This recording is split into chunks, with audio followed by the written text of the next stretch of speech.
A heavy door slammed behind him, the sound of blade that severed a life he thought he still owned. Walter stood frozen on the threshold, 78 years of mornings and memories clutched in one shabby suitcase. The air tasted of stale cabbage and disinfectant, the kind of smell that pretends to be cleansing but only masks decay. Above the paint-chipped sign that read Golden Sunset Retirement Home, the name hung like a bad joke. Sunset, yes. But for Walter, it felt less like an end at peace and more like being locked in a cell as the world walked away. His son, Michael, had smiled with that practiced tenderness that hid a ledger beneath it. "It's for the best, Dad. You'll be safe here." The lie settled into the room like dust. Michael stepped into his car and drove off as if he'd deposited a burden, not his father. Walter watched the taillights disappear and felt for the first time in his life betrayed by the child he had raised with his own rough hands. Around him, the room hummed with quiet surrender.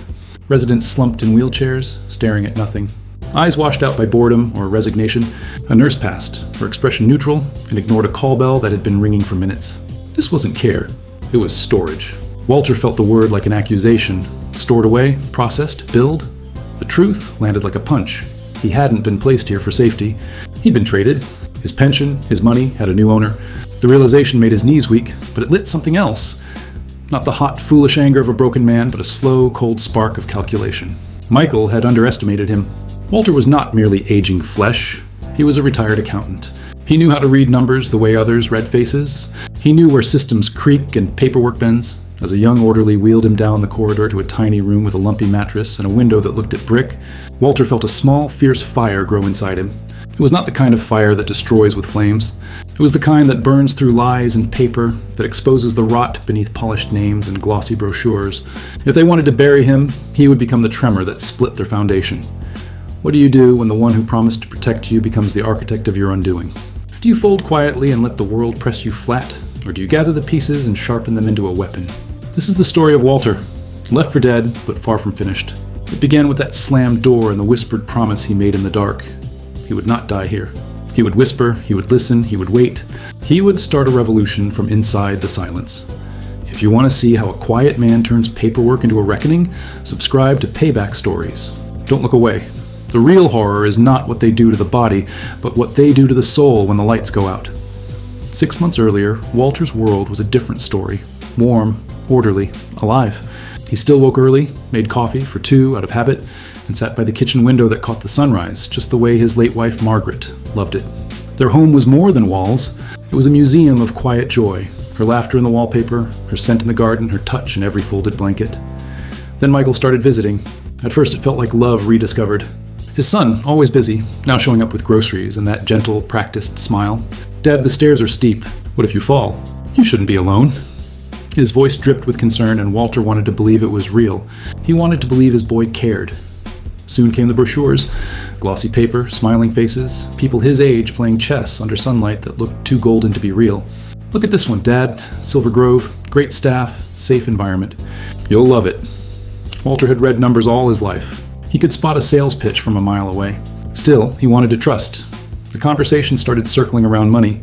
"You could sell the house, Dad. You'd be free from bills, taxes, stress. The pension could cover everything."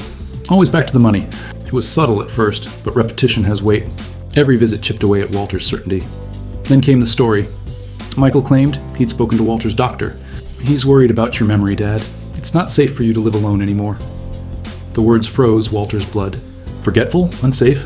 He hadn't noticed. But Michael sounded so sure, so protective. Panic and trust. The deadliest combination. Walter signed the papers his son put in front of him, not reading the fine print, just wanting to be done with the argument. It was, though he didn't know it yet, the signature that sealed his fate. The move was rushed. Michael handled everything. The sale of the house, the packing, the donations. Walter never saw most of his belongings again. The house that once echoed with laughter was emptied in days. Margaret's piano, their wedding photo, her old letters, gone. When the moving truck left, Walter was holding a single suitcase. That's all that remained of 78 years of life. And then came the real Silver Grove. The paint on the sign was chipped. The gardens from the brochure were brittle patches of weeds. Inside, the air was heavy with bleach and loneliness. They led him to a cramped room with a bed that dipped in the middle and a window that faced a brick wall. No flowers, no sunlight, no trace of the world he once built. Just silence, and the faint sound of someone crying down the hall. That night, lying on the thin mattress, Walter stared at the ceiling and thought of Margaret. He whispered her name into the dark. Then he made her a promise. He wouldn't fade here. Not quietly, Not obediently. The only question was how. How does a man stripped of everything fight back? And in the stillness of that first night, as the walls pressed in, he began to remember what kind of man he really was. The first week inside Silver Grove stripped away any illusion Walter had left. Meals arrived cold, half-portioned, dumped onto trays as if feeding was just another chore. The residents ate in silence, not because they were content, but because silence was safer. He watched the light fade from their eyes a little more each day, and in the reflection of the dining hall's cracked window, he saw what the place wanted to make of him. Another quiet, empty shell. Medication time was worse. The nurses moved fast, barely glancing at the labels. Some residents got the wrong pills. Others got none at all. Walter, ever the numbers man, began to record everything. Every missed dose, every skipped meal, every unexplained injury. He hid a small notebook under the mattress, writing in it late at night while the halls hummed with fluorescent despair. When he tried to speak up, the responses were as cold as the food. Some staff looked guilty but helpless, whispering, "We're understaffed. There's nothing we can do." Others looked right through him, blank-eyed, trained to ignore complaints. And when Walter asked to see the manager, he was told the same thing every time. "Mr. Garrison is in a meeting." Always in a meeting, always absent, always untouchable. Walter tried calling Michael. He needed to believe his son didn't know, that this was just a misunderstanding. But the phone calls were short and sharp. "I'm sure they're taking good care of you, Dad. You just need time to adjust." Adjust. That single word landed like a blade. Michael's tone wasn't uncertain. It was defensive. And that told Walter everything. His son knew. He had known from the start. It was during a storm one afternoon that Walter found his allies. The rain hammered the windows as the residents huddled in the common room, wrapped in blankets. That's when he met Clara, a retired schoolteacher with sharp eyes and a whisper like a scalpel. "You're not imagining it," she murmured. "They run on a skeleton crew. They cut hours, pocket the difference, and bill Medicare for treatments no one ever gets." Next to her sat Henry, a retired foreman with shaking hands and the kind of stare that comes from surviving too much. "They've been doing it for years," he said. "Anyone who complains gets moved, or worse." The words slid into Walter's mind like a key into a lock. Medicare fraud, a system built on forged numbers, false reports, and the silence of the forgotten. His brain began to tick, slow and methodical, just like when he used to trace financial discrepancies in corporate audits. Every missing pill, every falsified record, every meeting suddenly made perfect, horrifying sense. But how do you expose corruption when you're cut off from the world? When the phones are monitored, the mail is screened, and cameras watch your every move? Walter didn't have money, power, or freedom. All he had was time, and his mind. The residents were trapped in a system designed to erase them quietly, one forgotten person at a time. But as Walter looked around that dim common room, he saw something the management had missed. The faint spark of resistance. He leaned toward Clara and Henry, voice barely above a whisper. "If they want to silence us," he said, "then we start by making sure they hear us." And just like that, the first quiet ripple of rebellion began to move through the walls of Silver Grove. A whisper that would soon turn into a roar. Walter's breaking point came quietly, without warning, the kind of moment that freezes time. It was just before dawn when he noticed Henry's door slightly open. A sliver of light cut across the hallway floor. Walter knocked once, then again, no answer. When he pushed the door open, his stomach turned to ice. Henry was on the bathroom floor, pale, trembling, barely conscious. His call bell had been unplugged. The cord dangled uselessly beside him like a cruel joke. The clock on the wall showed he'd been there for hours. By the time they got him to the hospital, Henry's lips were cracked, his pulse weak. The doctor's face twisted in anger as he read through the chart. "This isn't old age," he snapped. "This is neglect. Institutional neglect." Walter's fingers shook as he tapped record on a small second-hand phone he'd bought from the janitor for $20. Every word mattered now. When Walter returned to Silver Grove later that day, the staff wouldn't meet his eyes. They escorted him straight to the administrator's office, Mr. Garrison. The man sat behind a wide mahogany desk, his smile stretched too tight. He didn't ask about Henry. He didn't ask how Walter was doing. Instead, he slid a single piece of paper across the desk like a dealer laying down his winning card. "Your son," he said, adjusting his tie, "has made it clear that your pension is to be deposited directly into our accounts. He's given us full authority to manage it. So, let's not create unnecessary trouble, Mr. Hale. You have nowhere else to go?" Walter stared at the document. It was his financial power of attorney, signed, notarized, legal. The signature at the bottom was Michael's. His son. The final piece clicked into place with brutal clarity. Michael hadn't just abandoned him here, he'd sold him. Every month that Walter survived meant more money in someone's pocket. His suffering was profitable. The betrayal hit so hard it hollowed him out. The boy he'd once carried on his shoulders, taught to tie a tie, taught to tell the truth, that same boy now saw him as a paycheck. Walter sat there, trembling, the sound of his own heartbeat roaring in his ears.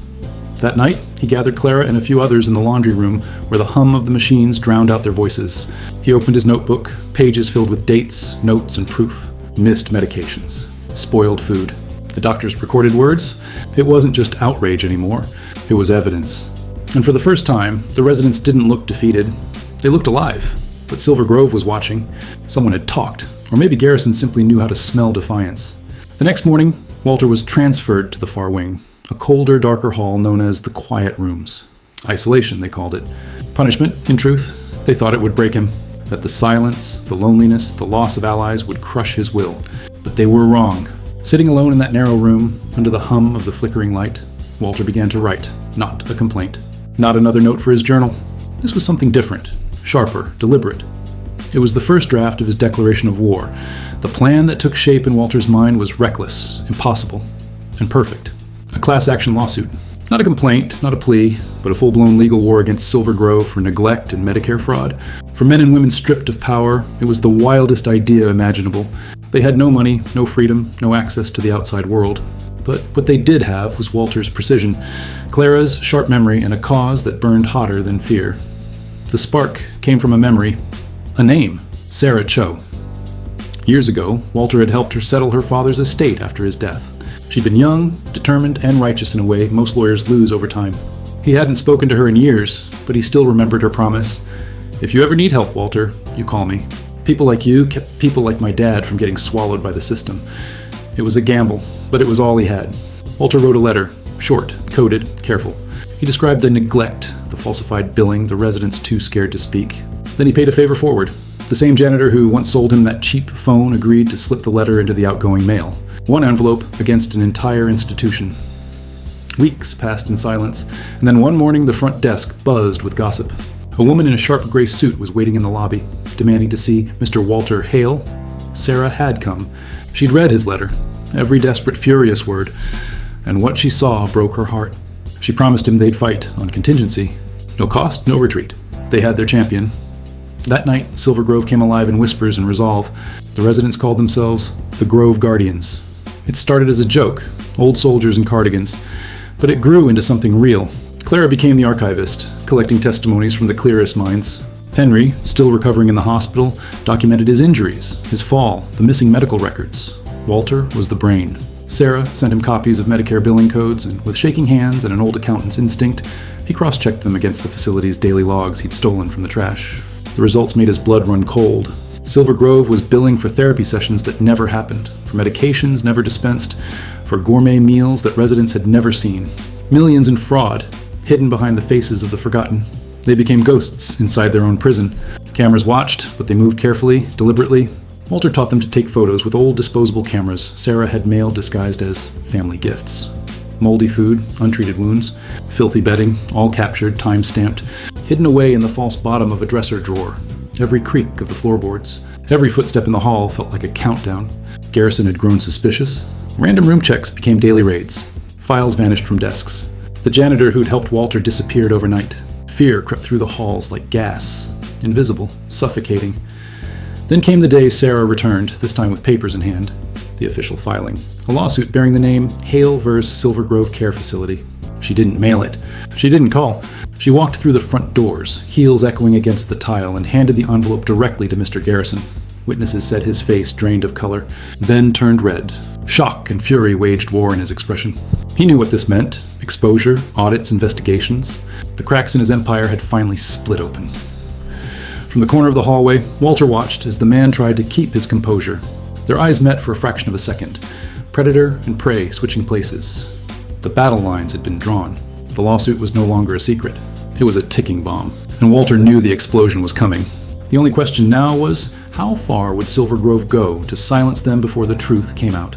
The retaliation came fast, and it came hard. The very next morning, the janitor who'd helped Walter smuggle out that first letter was gone. No explanation. His locker cleaned out, his name scrubbed from the staff board. The residents woke to new rules. No phone access, no unsupervised visits, no evening gatherings in the common room. Doors locked earlier, windows bolted shut. Silver Grove had become a gilded cage, polished on the outside but suffocating within. The air grew thick with fear. Even the walls seemed to listen. And then, out of nowhere, Michael appeared. Not with warmth, not with apologies, but with panic simmering just beneath the surface.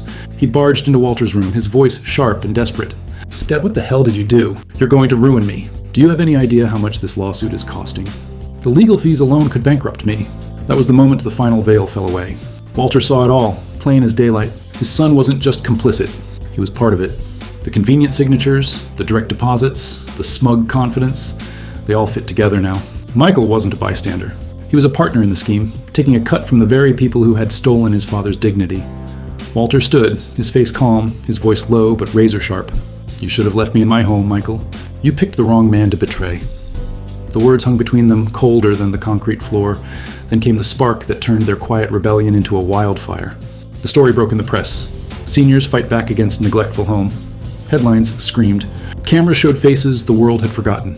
The residents of Silver Grove, frail but fierce, standing shoulder to shoulder. The public was outraged. The state launched an immediate investigation. Reporters swarmed the facility gates, demanding answers. Behind those walls, Garrison and his lawyers panicked. They came to Sarah with a settlement offer, enough money to make most people disappear quietly. But Walter and the others refused. They didn't want hush money. They wanted a reckoning. They wanted the truth dragged into the light, where it could never hide again. The courtroom became their battlefield. Sarah stood tall before the judge, her voice clear and unflinching. She played the recording, the doctor's voice echoing through the speakers. "This is institutional neglect." The room went silent. Then came the photographs, the moldy food, the filthy bathrooms, the bruises, the falsified records, and finally, Walter's notebooks, every line written in his steady accountant's hand. Dates, times, names, proof of everything they had endured. The defense tried to object, to spin, to stall, but it was over. The evidence was too much, the witnesses too many. The judge's ruling was swift and merciless. Silver Grove Care Facility was found guilty of gross neglect and systematic Medicare fraud. They were ordered to pay millions in compensation to the victims and their families. The state revoked their license. The doors of Silver Grove would close forever. When the gavel struck, the sound felt like an earthquake. Not just justice served, but justice reclaimed. Walter didn't celebrate. He simply exhaled the weight of months, maybe years, falling off his shoulders. The war was over. But as he stepped out of the courthouse into the light, he realized the real victory wasn't inside that courtroom at all. It was waiting for him just beyond the doors, in the freedom he had fought to take back, and in the faces of the people who had once been too afraid to fight at all. Walter Hale was a free man. For the first time in years, the air didn't smell like disinfectant and despair. It smelled like coffee and fresh paint. His coffee, his walls, his home. With his share of the settlement, he didn't buy luxury. He bought peace. A small sunlit condo with quiet neighbors, a balcony full of plants, and a place for Eleanor's photograph right above the mantel. Beatrice and Henry found their own slice of freedom too. A real assisted living community this time, one that actually cared. There were gardens, music nights, good food, and laughter. Walter visited often. They'd sit outside under the trees, teasing each other like old friends who had survived something unspeakable, because they had. And then there was Michael, the son who thought he'd outsmarted his own father. When the dust settled, the lawsuits turned back on him. Silver Grove's owners, desperate to save themselves, named him as a co-conspirator. He faced ruin, legal fees, debt, public shame. Walter never reached out. There were no calls, no letters. The man he had raised was gone, replaced by someone who saw people as numbers. Walter mourned him quietly, not as a son lost, but as a lesson learned. One bright afternoon, Walter sat alone in his living room. The TV hummed softly in the background, sunlight warming his hands. On the mantel, Eleanor's photo smiled down at him, the same smile that had given him courage when he had none left. For the first time since her death, he felt her peace too. He had walked into Silver Grove a broken, discarded man. He walked out a survivor, a hero to dozens who once thought they'd die unheard. The machine that had been built to silence him was gone, dismantled by the very people it had preyed upon. And as he stared out over the city skyline, a faint smile tugged at the corner of his lips. Justice wasn't always loud. Sometimes it was quiet. A simple life reclaimed, a promise kept. So what's the lesson here? When betrayal cuts deep, when the world writes you off, sometimes the most powerful revenge isn't rage or ruin. It's calm. It's truth. It's walking away free while those who wronged you drown in the lies they built. Because in the end, Walter didn't just get even. He got his life back. And that was the sweetest payback of all. Arthur Hale's story isn't just about revenge, it's about reclaiming worth. The world likes to tell you that age means weakness, that your time has passed, that your voice doesn't carry anymore. But Arthur proved something different. Your value doesn't fade with the years, it sharpens. The world may try to make you invisible, but it can never take your power unless you give it away. He didn't fight back with fists or fury. He fought with patience, intelligence, and strategy. His weapon was truth. His justice came through persistence. Because real payback isn't about destruction, it's about balance. It's about making sure that those who exploit others are forced to face the consequences of their choices. And yes, the deepest wounds often come from the people closest to us. The betrayal that breaks your heart can also be the thing that wakes you up. Arthur lost his son, but he found something bigger: purpose. Even stripped of everything, he discovered the one thing no one could ever take from him: his will. And when your will is stronger than your fear, you become unstoppable. Arthur's victory wasn't just personal. His courage freed others: Beatrice, Frank, and every resident who once felt voiceless.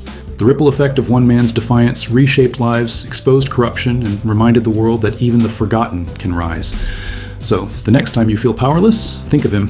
Think of the old man in the broken-down nursing home, quietly writing in his notebook. Think of the whispered meetings, the tiny acts of rebellion that became a revolution. Ask yourself, what wrongs have I accepted as just the way things are?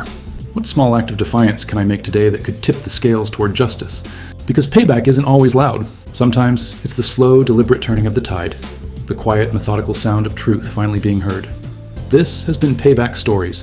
If you've lived through injustice, if you've seen wrong and made it right, share your story in the comments below. And remember to subscribe, because everyone someday deserves a little payback.